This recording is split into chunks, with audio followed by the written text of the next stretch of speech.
necessary, and by turning out lights when leaving a room. Fire, another technological disaster during which individuals may be called upon to take quick action.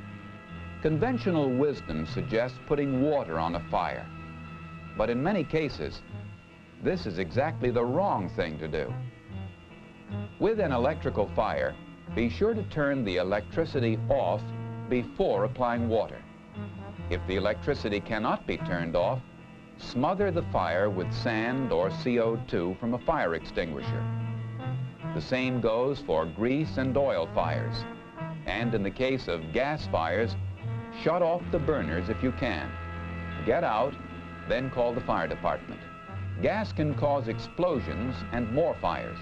If you have turned the gas flow off, water, sand, earth, or wet blankets will all be useful in putting out the remaining fire. Yes, our wonderful... He's been with the city fire department 4 years.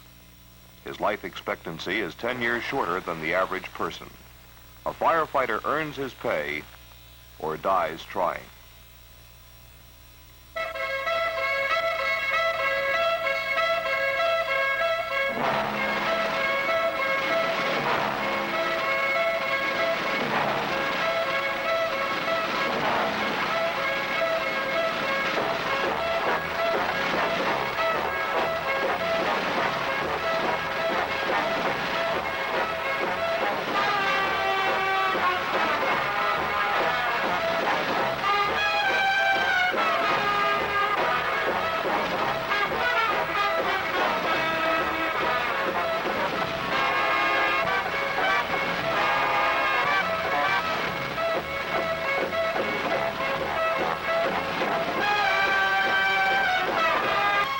Fire, since the dawn of time, a mixed blessing. It has been man's friend, providing him with heat, light, and energy. But when fire is uncontrolled, it is one of his greatest enemies, causing a tragic loss of property, natural resources, and life itself. Every year, fire destroys billions of dollars worth of property. Every year, thousands of lives are lost in the United States and Canada by fires. And firefighters sacrifice their lives in the line of duty. Every year, fire exacts a toll of countless injuries and permanent damage to people in their homes, in shops, and factories and offices. These fire losses would be many times greater were it not for the bravery, dedication, and skill of our professional firefighters. Fire knows no time schedule and respects no person. In the torrid heat of summer or the freezing blast of winter, the professional firefighter is on the job. A professional with no bravado, no heroics. The fire is always hot and the water is always cold and the tension always great. Fire departments today have rigid standards for firefighters. Firefighters assigned as pump operators require specialized skills, including a well-developed knowledge of hydraulic theory and practice.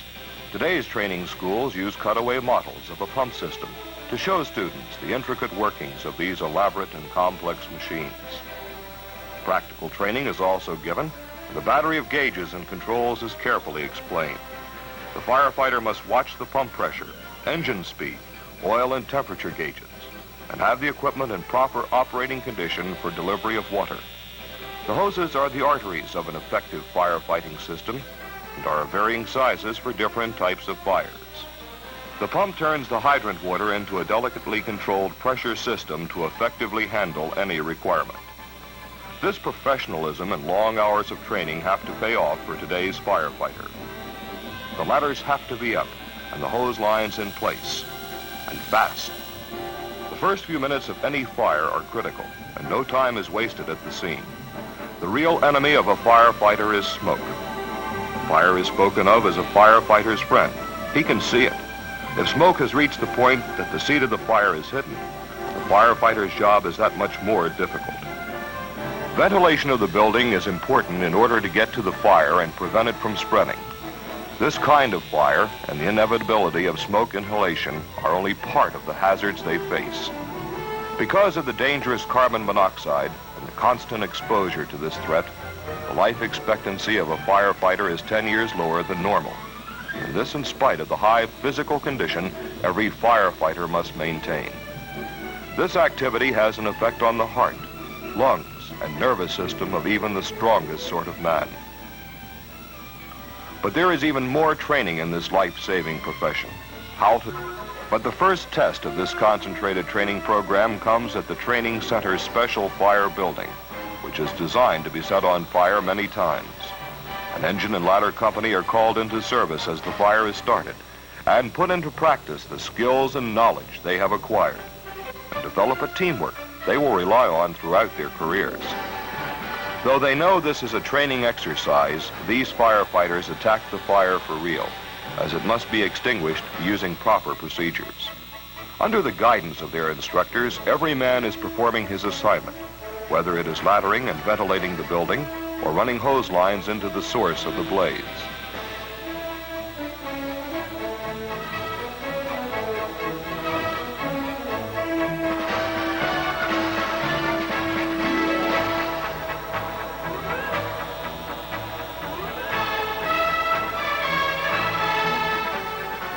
Large ventilation fans have to be hoisted in place to draw out dangerous and blinding smoke, which frequently remains after the flames have been extinguished. This is his first taste of fire. He now knows some of the dangers he will face in his profession. For the rest of his career, the fires will be real. These training exercises not only develop a sense of realism and allow practical application of their learned skills, but are necessary to demonstrate proper water use. Water is sometimes applied in a form of spray termed fog, which more readily absorbs heat. No longer is it always considered important to drown the fire, but by carefully controlled fog, the fire is handled rapidly and extinguished. Storage tanks present particular hazards because of the continuing supply of fuel which could keep the fire going. An initial stream is directed at the tank to cool it before the seat of the fire is attacked with a fog spray. Because of the deafening noise of a roaring fire and streaming hoses, verbal commands are inaudible. Using a system of touch commands, the company officer directs the other firefighters where to channel their water and when to advance and pull back. Fighting fires requires individual initiative and teamwork. Aircraft fires present different problems and require application of a special foam to extinguish a blaze. Increased uses are being made today of chemicals and water additives for fires involving inflammable liquids and other hazardous materials, including radioactive substances which are daily transported through the skies as well as public streets. Specialized new equipment is checked out at the training school, not only for the benefit of a class of probationary firefighters, but as part of the continuing training they receive during their career. This new device combining chemicals and water additives allows one man to extinguish this storage tank blaze, which normally requires a team of 9 men and 3 separate hose lines.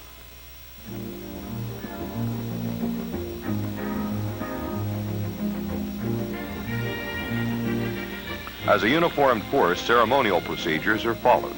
On his first day at his assigned station, a probationary firefighter is introduced to his fellow crew members at an engine company by the company officer.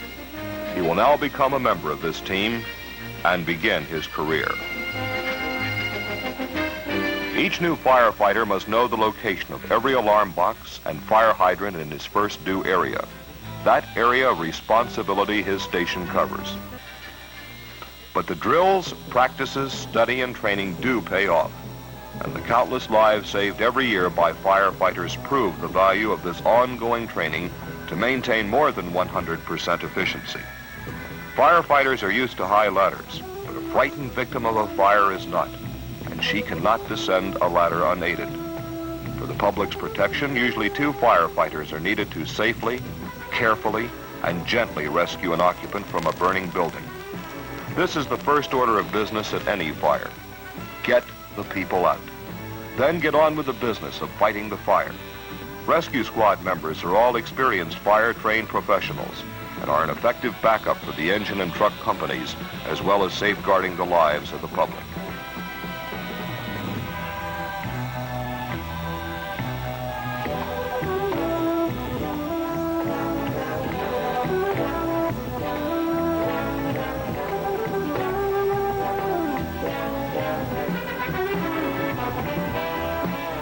An injured firefighter or one overcome by smoke inhalation requires immediate attention, as this situation reduces the firefighting capability and effectiveness of the crew when a man is down. In a situation like this, when a firefighter has been overcome by smoke and deadly carbon monoxide has filled his lungs, his lifespan is shortened. Clean, fresh air can be received, but already permanent damage has taken place. And throughout his career, he will experience this choking exposure to deadly gas on more occasions than he will care to remember. And it's not always smoke or fire injuries either. These hoses have as much as 250 pounds per square inch of pressure contained within their walls. If a hose breaks and whips back, striking a firefighter, it can severely cripple or even kill. Broken bones are a constant hazard of the profession. Sometimes it's a broken neck. But an important part of every fire groups. But on the job now, there is a new and ever-present danger that makes the days of the open cab a memory and protective face masks a necessity. Harassment of firefighters has sprung up in recent years of civil disturbances. Many of the old-timers in the profession look back to the days when being a firefighter was every youngster's dream. In a riot situation, special protection must be given to a company at a fire scene to avoid slashed hoses, harassment, or even attempts to destroy apparatus or kill or injure firefighters. Harassment takes many forms. In many parts of our cities, firefighters must face a dangerous gauntlet of rocks, stones, snipers' bullets, and even ambush in the streets.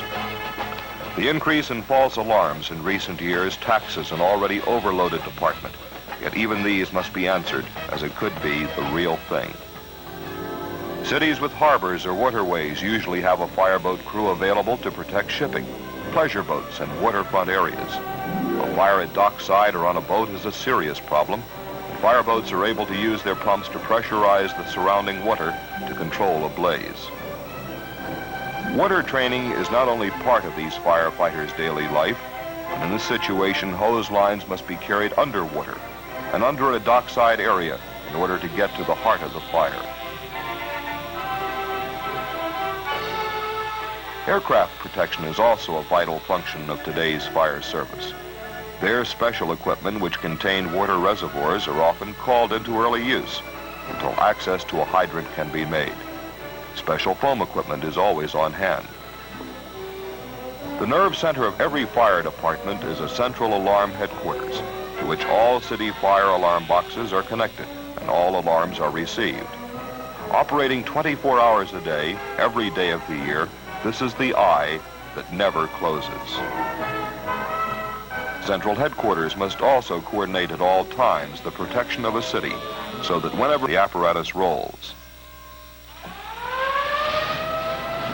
From the moment of the alarm, the firefighters' work begins to size up the fire with what kind of weather, traffic, and fire conditions exist.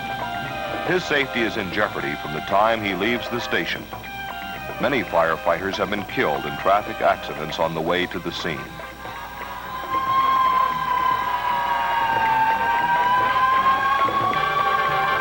He never knows when a building will collapse or when he will be struck by falling debris, burned by the very elements he is trying to extinguish, knocked flat by an explosion, electrocuted by a shorted wire, choked by the smoke, or suffocated by toxic gases, or when he will be seized by a sudden heart attack as a result of the total effects of his day-to-day, year-to-year exposure to the adverse elements that are a part of his job.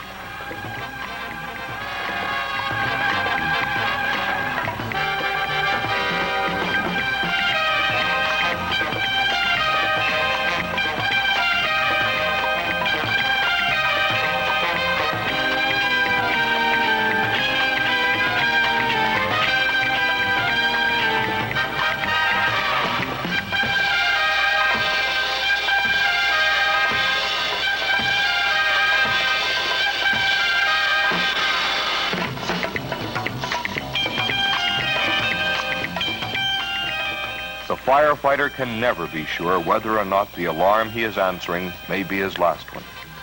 For most assuredly, death and crippling injury stalk a firefighter's every step. Once the unit is back at its station and has reported in quarters ready for another call, which will surely come, the hose lines and other equipment used on the last fire call must be checked and cleaned to be ready again.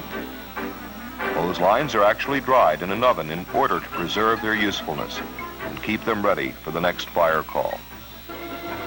These firefighters are dedicated to a public service and risk their lives to save others. It is a challenging profession requiring service unique in today's society. The firefighter has taken a sworn oath to uphold the ethics of his profession. Most firefighters are members of the International Association of Firefighters.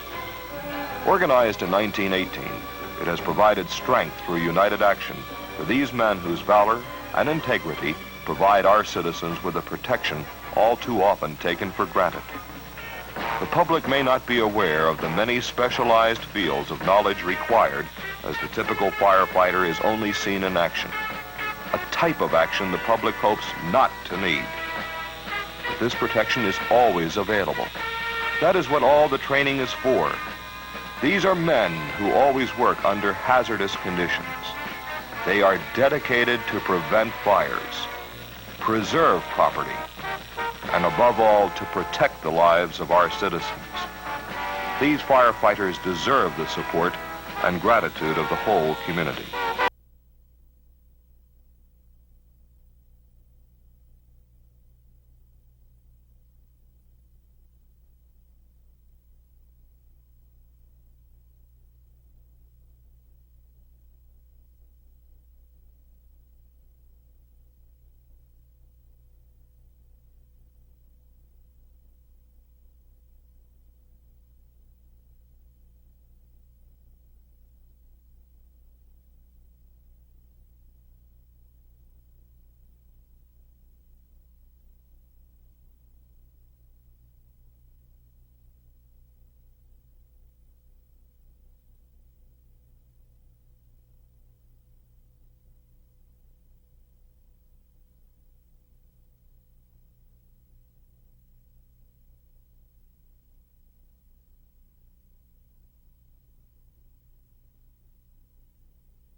okay?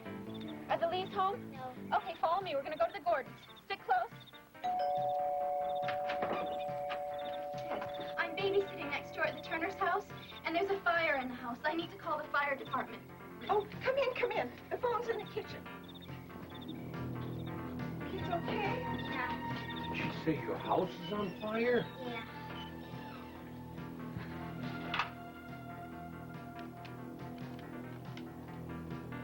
Yes, I'd like to report a fire at 931 Kimball Avenue. Yes, the nearest cross street is Vineland. Thank you.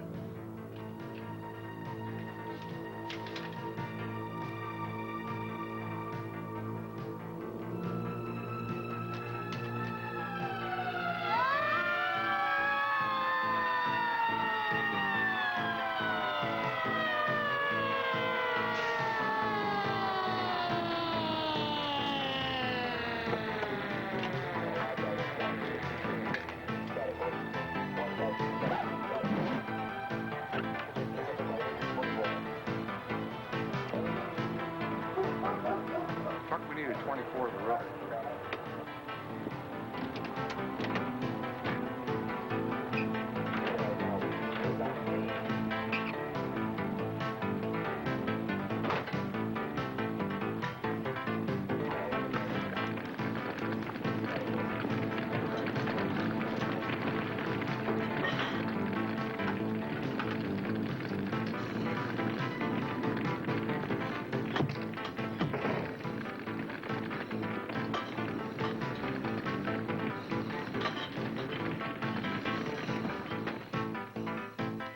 By the back fence.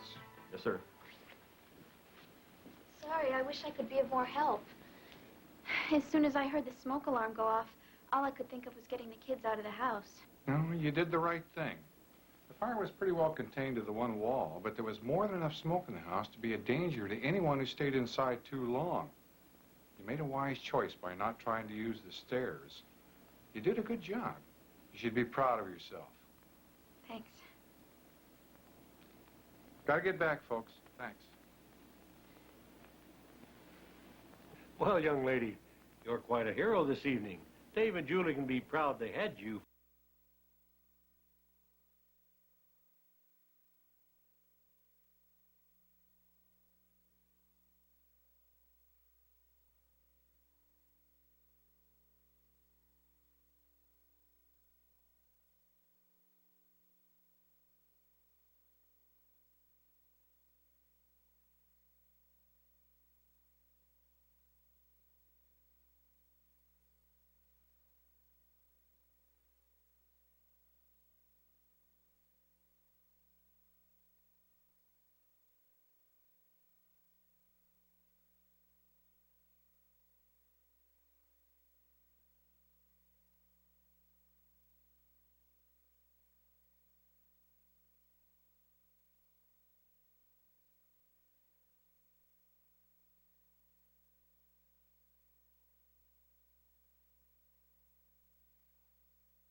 people started running over towards 103rd Street. So I went over there and watched the rest of the fire. Firemen were climbing up under the roof and everything.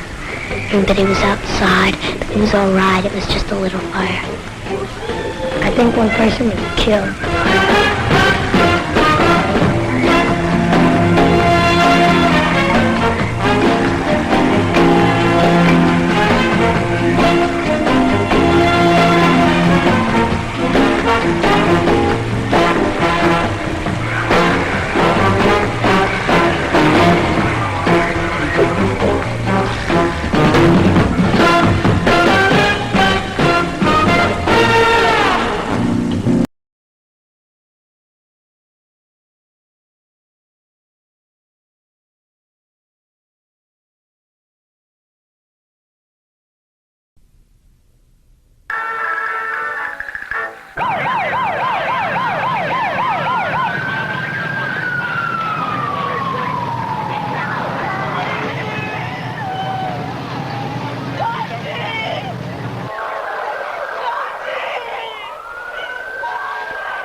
Not.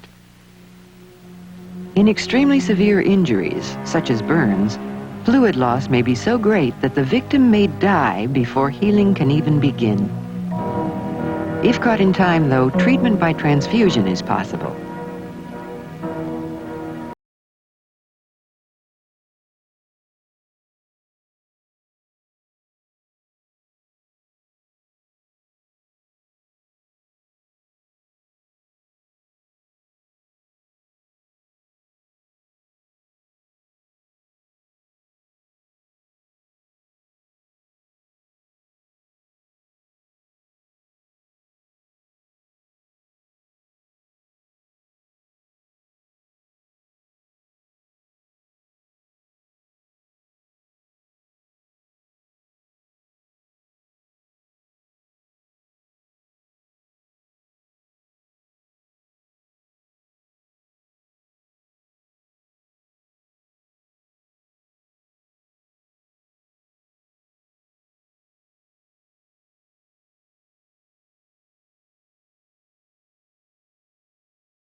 I knew you'd enjoy this.